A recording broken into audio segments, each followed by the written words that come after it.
Our speaker today is Joe Martino, an inspiring figure in the realm of conscious media. Joe is both a somatic therapist and a founder of a new type of investigative journalism. Mr. Martino is a visionary who, through his own personal journey, developed a protocol to help shift consciousness within himself and others. He believes we need an inquiry into how current paradigms of thought are shaping and limiting human society, and that the big questions about who we are, why we are here, and what we are capable of sit at the core of an ongoing shift in collective consciousness, with massive changes taking place in our media, technology, economies, education, relationships, politics, and more. This is known today as the meta crisis. His dedication to unveiling hidden truths and critical thinking led him to found Collective Evolution, CE for short, a media and education company for exploring new ways of thinking and making sense of these emerging ideas. Over time, he and his collaborators developed a process he calls Embodied Sensemaking. Within a few years, CE generated 20 to 30 million readers monthly. And in 2021, CE moved its journalism to a new brand called The Pulse. In his 15 years of operation, Joe Martino has hosted over 1.5 billion views that have been generated on these two sites.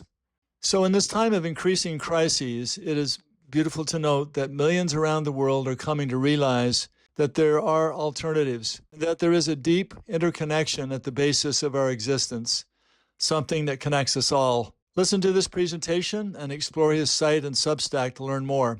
I think you'll enjoy it. He can be found at www.thepulse.one. So Joe begins his presentation by speaking to the question, looking back at your past, what led you to your fascinating work as a thought leader in conscious media? Let's begin there. I remember watching my parents watch the 6 o'clock news, and I'd observe, and you'd see these problems, whether they were economic or whether they were conflict related. And I would say things like, well, hey, didn't we like make the world like this, mom, dad, like, can't we then just like fix it? Like, what's the problem here?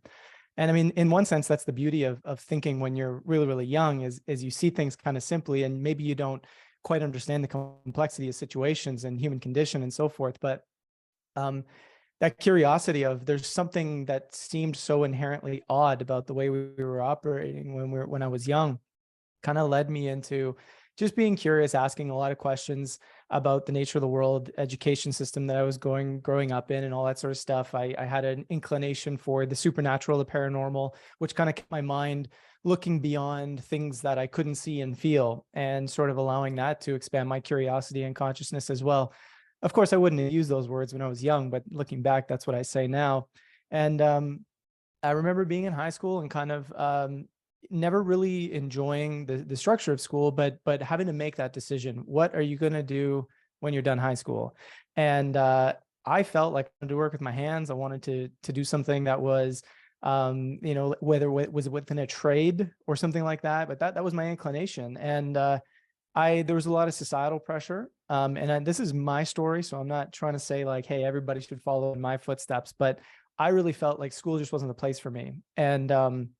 And I kind of got pressured by my parents because of their love ultimately, but, go to school, try and get an education. And I ended up dropping out of about 4 different programs, just bouncing around to different ones. And as I would drop out of a program, I'd go to work, and I would work in a corporate setting. And that gave me the opportunity to kind of observe people in their 40s and 50s and 60s being in this corporate setting for, 15, 20 years, and kind of seeing, the state of their mind and just the way they felt. And it kind of gave me a bit of exposure to what life can be like if you just kind of move through it without really thinking like, is there something more that I might want to do? Or are there other ways for me to explore my wellness or whatever it might be? So it was an interesting sort of direct experience to observe over the 4 years of kind of jumping in and out of different programs. But the final time that I dropped out of a program, it was due to me really feeling like I was hitting a wall within myself. A deep tension was being built within myself that was kind of moving towards you could call it a depression of sorts, where I really was not feeling good about what I was doing. And I decided to kind of go and sit with like a psychologist and talk about what I was feeling and what was going on. And she gave me the permission. All she said was, well, Joe, it sounds like you're doing things that you don't really want to do, and that you're living your life maybe for other people. And I said, in a lot of ways, that's correct. I had a big fear of authority growing up and these sorts of things. So she said, if you want to drop out of school and you don't feel it's for you, then do it. And interestingly enough, I was looking out across my college from the building through which I was getting my therapy, and I'm looking across. I'm like, oh yeah, I guess I could just go and hand in my resignation for the final time and not go back ever to another program. And that was the first time an adult kind of gave me permission space to explore something beyond the beaten path. And so I took the path, and I made that choice, and I felt liberated. And it was almost as if that sort of tension and that depression that I was feeling virtually immediately lifted. And it was from there that I kind of went on an exploratory journey of just learning new things and exposing myself to different people, different ideas. I came in contact with somebody who kind of invited me to question so many of the beliefs that I had about myself, my own development, and who I was as a person, what I thought of the world and why I thought that way. And so it was a time for me of looking at my worldview and saying, where really did this come from? And how did my perspectives develop? And why was it so easy for me to sort of ignore the inclinations of curiosity and this metaphysical and this supernatural and this paranormal, these sorts of ideas? Why was there not much space for me to explore that? But there was tons of space for me to explore the beaten path, right? And so I gave myself the permission in that moment to kind of really expand upon these ideas. And it led me to this idea that there was some sort of shift happening within our society. Like, you could view it as a cycle to some extent that was coming to an end. And this can be seen in a lot of physical ways by seeing the amount of tension that we're seeing across our planet right now. The people are talking all over the place about we're in late stage capitalism. We're in a moment where the systems that we have are kind of starting to eat itself. And we're starting to notice that as a society, we're moving towards some sort of revolution. Some people frame it as the fourth industrial revolution. Some people frame it as an evolution in the way we view ourselves and our mental health and our ways that we want to live within this world. And I came across those ideas in about 2008 and 2009, and they deeply, deeply resonated with me. And I kind of explored them on a metaphysical level and a very grounded material level. And I wanted to put those ideas out there because I felt as though those ideas were something that needed to be fostered within myself. And I imagine there had to have been a lot of other people that felt that too. But this was also the first time I felt a deep, deep, deep passion for wanting to do something. So I went for it, and I created a website called Collective Evolution in 2009. And it started with me just writing blogs and ideas and essays about what I felt was going on. And I talked a little bit about the transformation and stuff that I was going through and how I was changing my mind and my ideas. And shortly after that, I started to make documentaries, trying to frame some of these ideas in a different format. And then eventually it was like, well, so much of where people's attention is in society is on current events and what's happening. It's on politics. And if if the mass consciousness is already focused on that, maybe if we went there, we might be able to join that discussion of current events and say, well, what about us as beings, our perspective, our mind, the way we're wired, is actually creating our current events to be the way they are? And so it felt like a way to start exploring what was happening in our world and start asking deeper questions beyond well, it is this leftist policy or it is that Republican policy that produced X event. Well, how can we look even deeper? All the way down into human condition, all the way down into history and just the way everything is sort of converging together. And so that's when we started journalism. But of course, we were doing journalism at that point from what we kind of called an evolutionary lens, which was we were trying to evolve collectively, hence collective evolution. But we were trying to evolve collectively in our ways of seeing things and our ways of re-asking the questions of almost like who we are, perhaps even why we're here, and kind of what we're potentially meant to do, right? Like, how can we frame those questions in a very grounded and real way as we look at the nature of our society and what our human potential ultimately is? It was at this time where things like epigenetics was starting to become more popular to talk about. Consciousness was becoming a little bit more popular to talk about. Quantum mechanics was kind of making its way to the internet, right? It was, before that, was just in kind of academic books all over the place. But that was really the moment of kind of how the journalism piece started there. But after the journalism kind of was birthed, it was, how do we, utilize journalism to bring about this discussion of transformation? So when I mentioned earlier, we had this evolutionary lens, we were also looking at it from the standpoint of, how can we put on the table the idea that's being talked about and really, really avoid a political slant to one side or another? How can we use words that are inviting the more questions, more exploration, as opposed to kind of, here's the answer and here's who the bad guy is, right? We know there's a ton of corruption in our society, but how do we look at that corruption and understand why it's going on? What is really happening in the corruption? What leads people to become corrupt? If we see, let's say, the concept that an oligarchy is really running government, what about our systems is even incentivizing that to be that way, right? So these are the sorts of questions and the ways in which we were approaching things, which was very different from a lot of the alternative space, which people might have known as like Alex Jones or something like that, where the way everything was talked about was very aggressive. It was very strong judgments about what was going on. Like very deeply activist oriented, with a lot of emotion, inviting anger, inviting people to be enraged.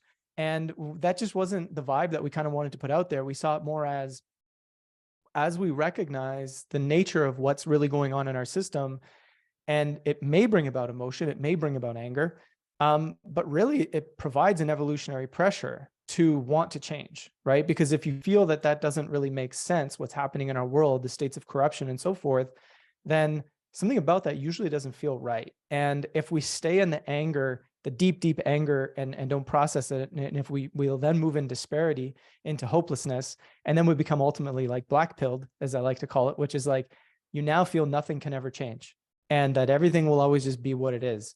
So we were taking an approach where we wanted to inspire people and empower people through looking at virtually anything and everything that was on the table to discuss about our current events, bringing in this understanding of, do we even truly understand what the human potential is? And I keep bringing that point up because I think that's a big part of how we perceive our story, how we perceive what is possible, how we perceive what type of society we can create. And I think there's a lot of interesting ideas out there. And I actually had a look at the course syllabus for that Ken sent me for this course, and you explore some of those things, right? There are elements to our existing mainstream worldview per se that kind of don't acknowledge, the nature of what we understand about the potential of a human being, and what happens if we were to bring that into the fold as we discuss the types of worlds that we could create together.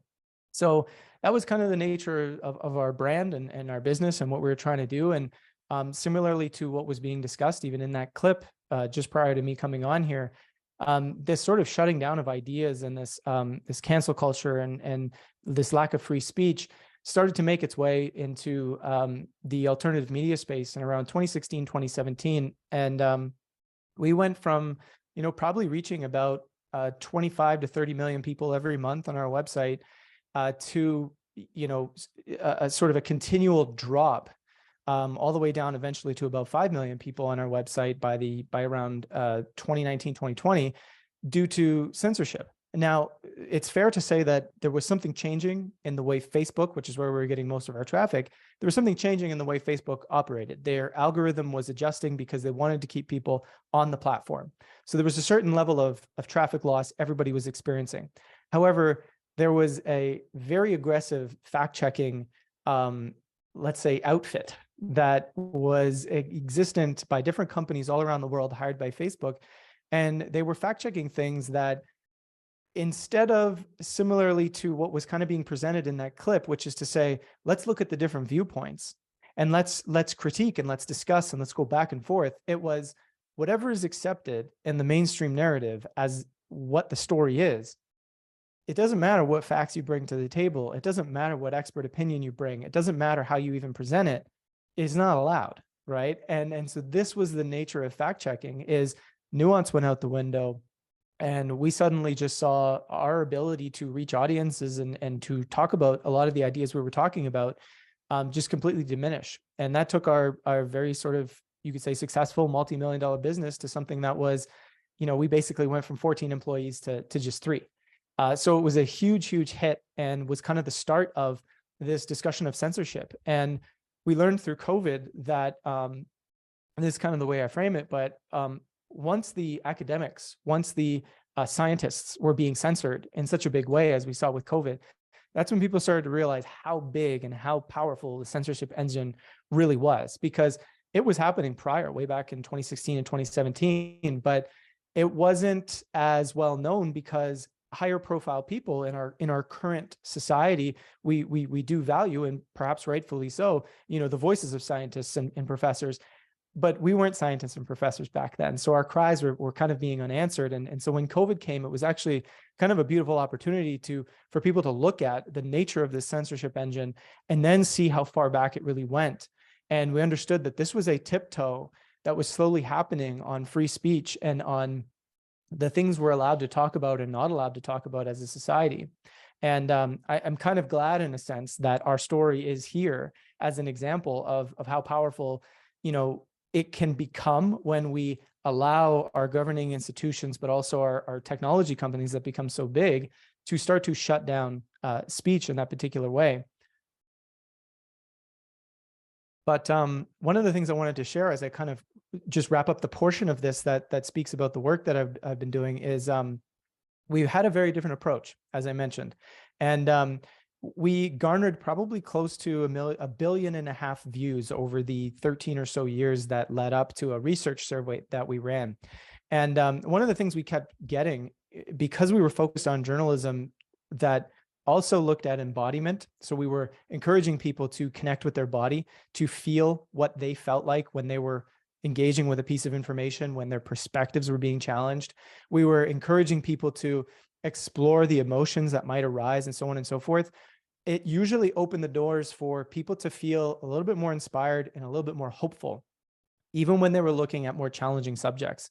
So we decided to run a research survey to see, like, all these years, is the way we were doing, journalism, was it making an impact? Is this philosophy that we had about the way we did things that was noticeably different from even the alternative sphere, but also the mainstream sphere, was it getting the result we wanted? So we went out to about 1,500 people within our audience that had been around. Most of them had been around anywhere between 6 months to 6 years. And we ran a survey. And there was, of course, going to be some limitations to the results I'm about to discuss. But we ran a survey that was basically just self-reported, asking various questions around how they experienced our media versus other alternative media sources versus mainstream media sources.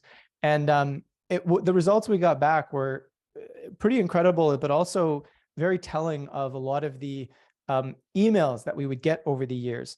But I'm just going to kind of read through some of the conclusions that we drew from this particular research survey. And so the first one is 84% of the respondents said that our work was helping them make sense of what was happening in the world. The reason why that was important to us is because we wanted to make sure that we were actually providing some sort of value in terms of helping them understand the nature of what was happening in our complex world. 87% said that they felt grounded while consuming our content, and 77% felt empowered.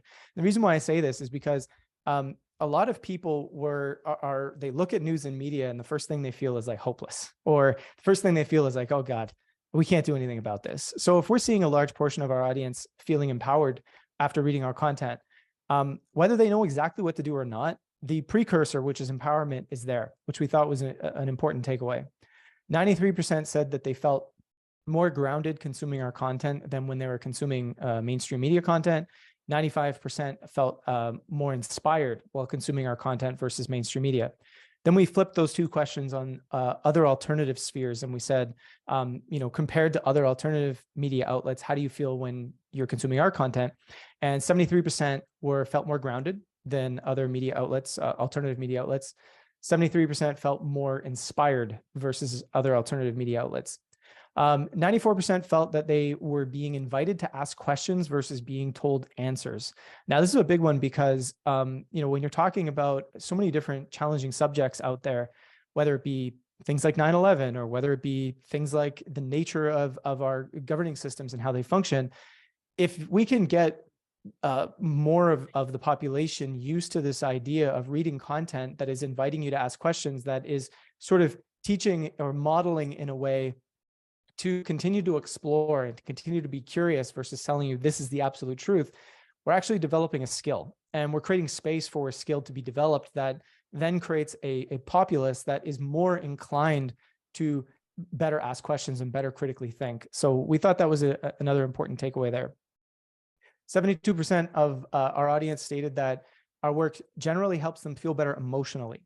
Now, again, we had a very strong sort of intentionality around wanting to make sure we were creating space to take care of the emotional nature of ourselves as beings, but then also, given that there are challenging subjects that we talk about in news and media every day, what would it be like if the creators of that news and media thought about emotional content? And instead of just saying, hey, there's a warning, some of this stuff may be a little offensive to viewers, what if we had a little bit more of a trauma-informed lens? What if we were able to say, here's a space to more safely look at this piece of content or this story that might bring about some emotional reactions, and here's what you might even be able to do about it.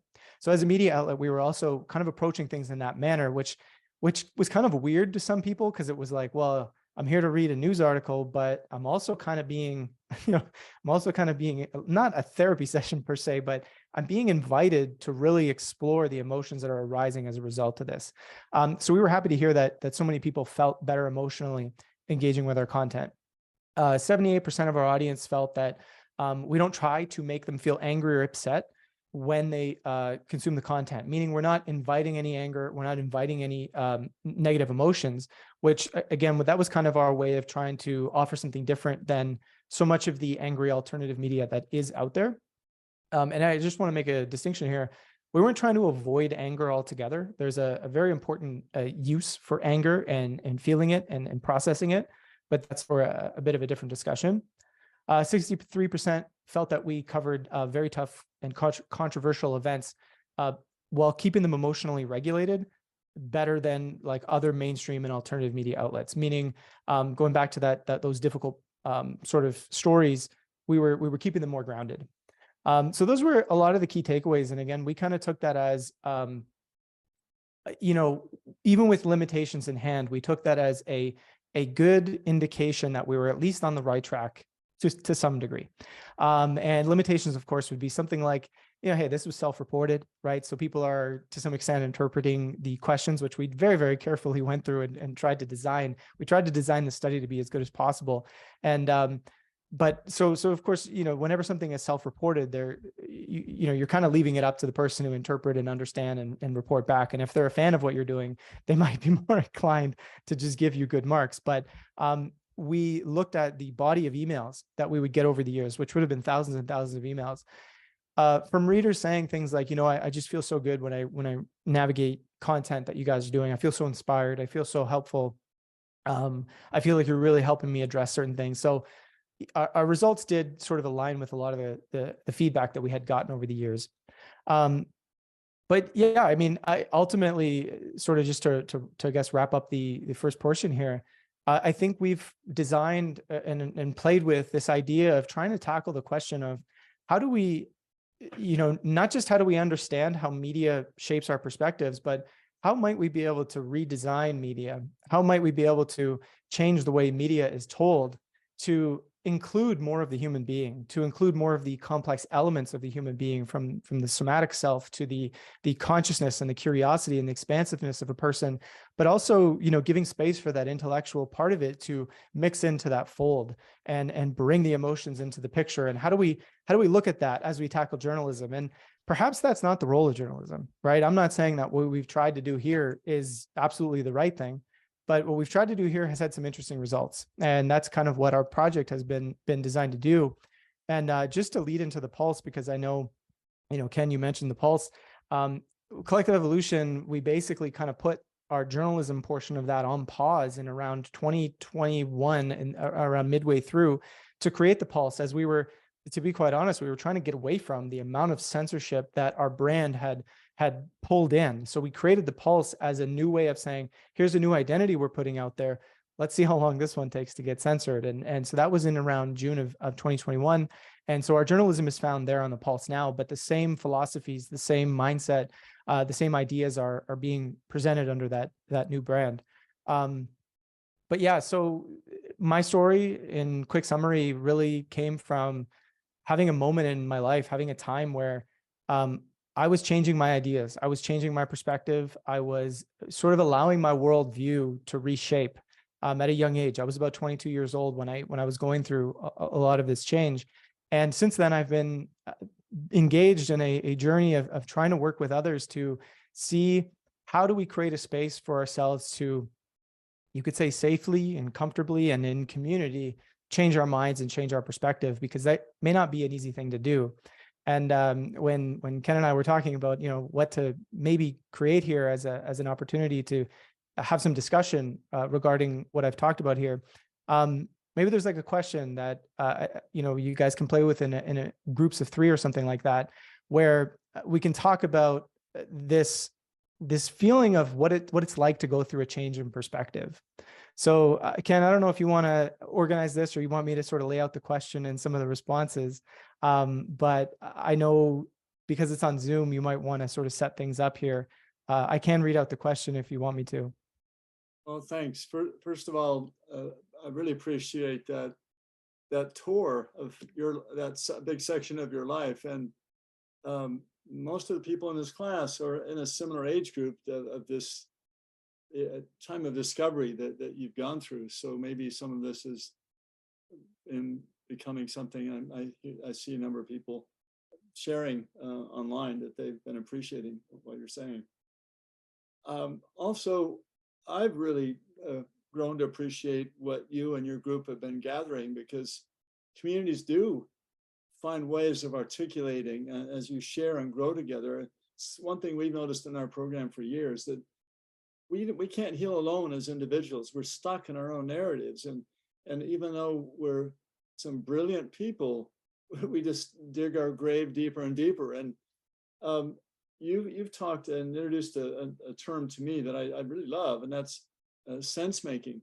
So that you referred to sort of body-based intelligence, and that was very helpful for you once you clarified that you weren't, at that particular time in your life, you were leading what you were told would be more that intellectually driven direction to explore your own life.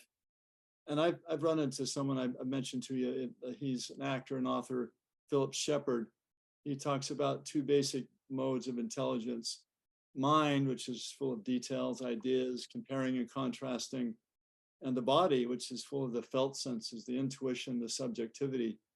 And that some of us may find that we're often feel truth, not just think truth, and that our gut feeling is actually grounded in what some scientists call the second brain, the enteric nervous system, and this complex network of over 100 million nerve cells that line the gastrointestinal tract and affect very much brain function.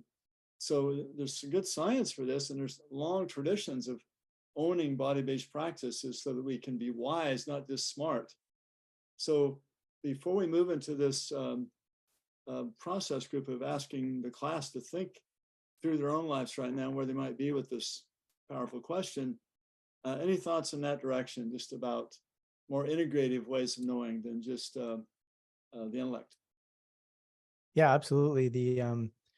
If you look up the term sense making, I mean, you probably will find it originated somewhere around the 70s, I think, in the academic sphere, looking at I think computing. To be honest, I think it was how computing was trying to make sense of various situations, and then it kind of birthed out from there into more sociological frames, where how can we make sense of the complexity of what's going on. Sense making is used, I think, in a corporate setting as well, when you're trying to make sense, use the crowd to make sense of a situation and solve a problem. And I kind of like to frame it as full body sense making in our what we're trying to talk about, which is to say, Yes, our senses are going to be part of the story, but so is the way we feel about something. So is, you could even say, our consciousness, which might also include sort of this expanded awareness of something that's non-material, of this feeling that we can't quite put our finger on, but that needs to enter the conversation. You pointed out the gut having all these neurological sort of pathways back up to the brain. If you look at the heart too, I think there's more neurons in the heart than in anywhere else in the body. And there's a deep, deep intelligence that's been understood there for, I think, over 100 years now with research, maybe 150 even, with the heart and its process beyond just being a pump, but being able to sort of understand and sense and feel electromagnetic fields. So when you're looking at this idea of, can we sense and feel truth? I think we've all experienced it to some extent where we're like, is our friend lying? Right. And you're not quite sure, but you have eyes that are picking up on that. You have the way their tone of voice might change. So that's coming through and making sense. You have a magnetic field that might be sensing something, right?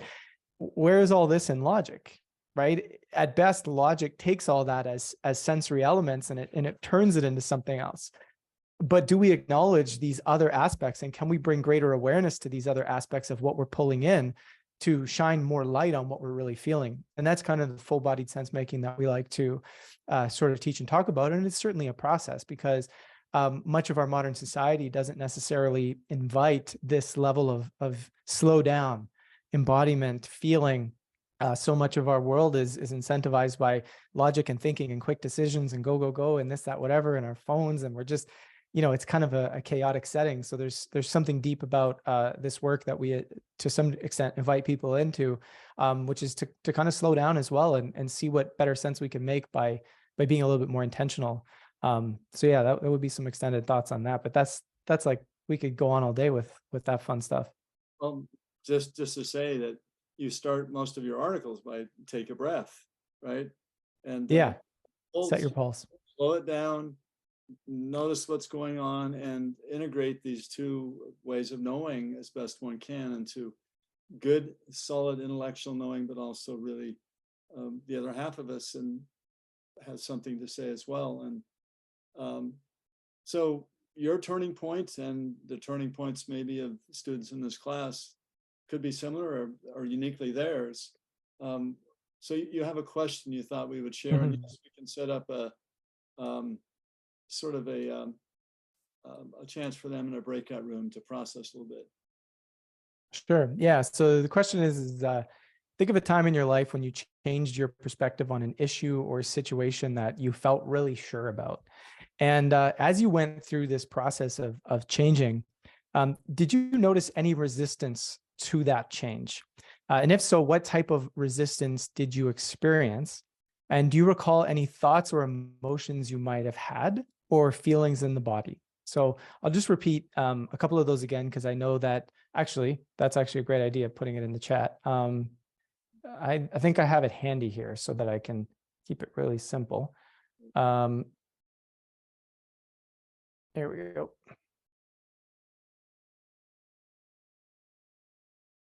Where did the chat go? There it is.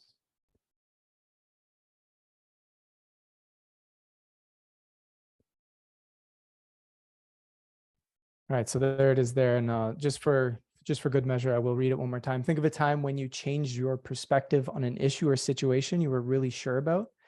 And as you went through the change process, did you notice any resistance to that change? And if so, what type of resistance did you experience? Do you recall any thoughts or emotions you had or any feelings in your body?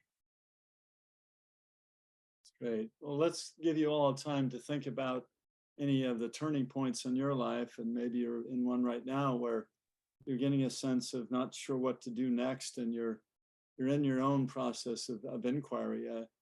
I think one way to also think of balancing the thinking and the knowingness of the body is being in wonder versus being in thought, right? So just what are you in inquiry about? What are you wondering about? What are you holding space for as far as emergence? Yeah, my group and I were talking about how if situations in our life make us super anxious or stressed, we'll try to overcome it by changing our mindset or like our perspective on it. And it's like during the process of doing that, there's still that part of our brain that's telling us worst case scenario, like the anxiety part of our brain that's trying to hold us back. Or I guess that's what we would call like the resistance part of it. But yeah, that's what we talked about. Anyone else? Anybody have a question of our guest while he's here? I do have a question. Yeah, Oriana. So I was wondering if, because we're kind of talking about how we're kind of like overwhelmed by the unknown culturally, right?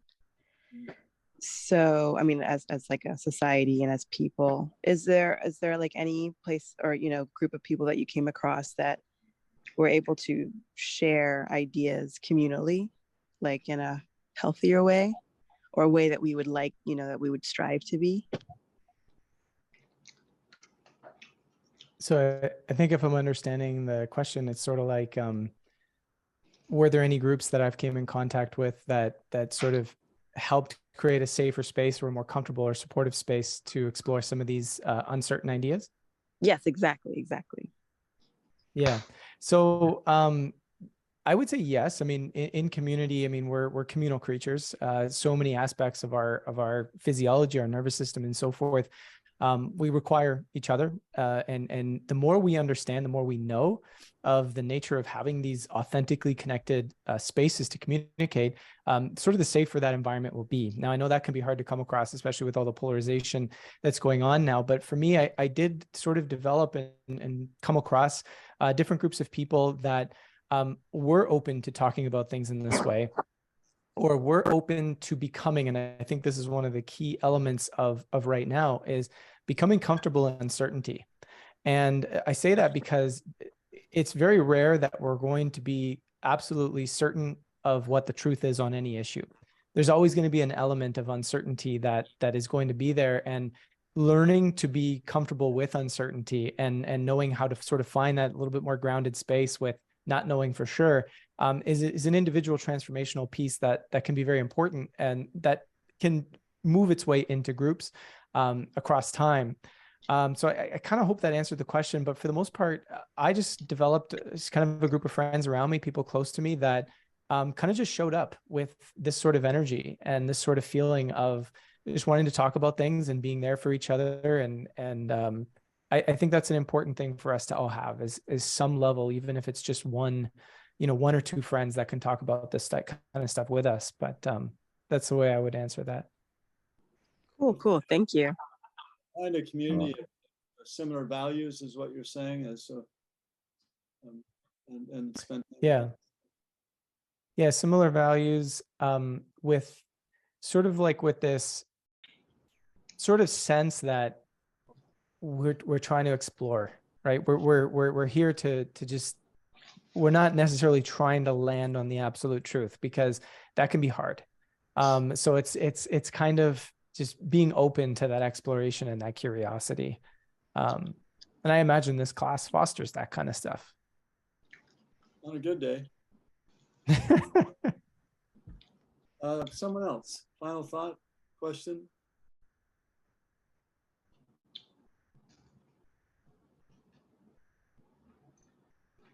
Well, thank you for coming, Joe. Thank you so for being here. Do you have a closing thought for us before we call it good today?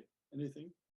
Yeah, I would just keep it very simple. I would say that, a lot of the stuff that I sort of summarized when I was talking about this full-bodied sense making, is just really about gaining a deeper relationship with the body, and increasing our consciousness around our body, which is to get back in tune with the way we feel in that space. And I'm a somatically trained. I wouldn't call myself a certified therapist yet, because I'm almost there, but I'm not 100% certified.